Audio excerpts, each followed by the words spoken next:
Are you looking for a clever way to level up your research?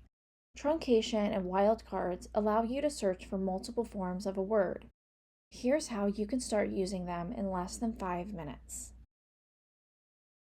Truncation means to cut something short.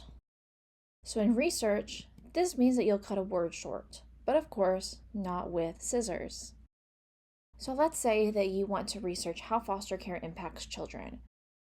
You might want to search using words like child, children, and childhood. Instead of completing 3 different searches, start with the base form of that word, child. Then add an asterisk to the end.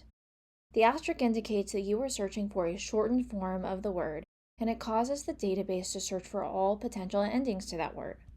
So for example, let's say you're doing some biology research, looking for words like genes and genetics. You could search for gene with an asterisk at the end to find all of those words.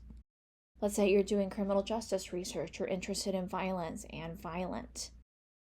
Search for violin with the asterisk at the end to be able to find both of those terms.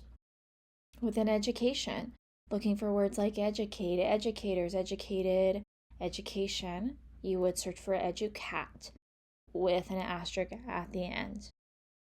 Now, one last tip, make sure that you always use the asterisk after the last shared letter to avoid unrelated results. If you don't, this is what will happen. So if we go back to that search on violence and violent, if you just search for VIOL with the asterisk, you would also be looking for words like violin, viola, violet, and violate. Now, wildcards, on the other hand, these are replacements. So in Uno, a wildcard means the player chooses a new color to replace the old one. In research, a wildcard means replacing a letter inside of a word to find alternative spellings. So for example, the question mark and the pound symbols are commonly used as wildcards.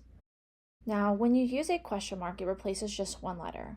For example here, WOM question mark N, you would be searching for woman and women. NEE question mark T is searching for words like neat, nest, and next.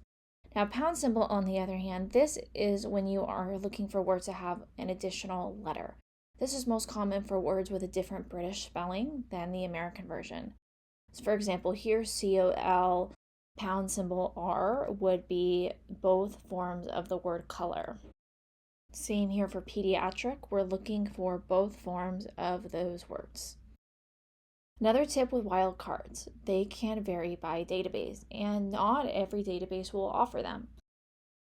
So what you'll need to do is look at the help or tutorial screens in the database to confirm the wildcard symbols are there and what they are.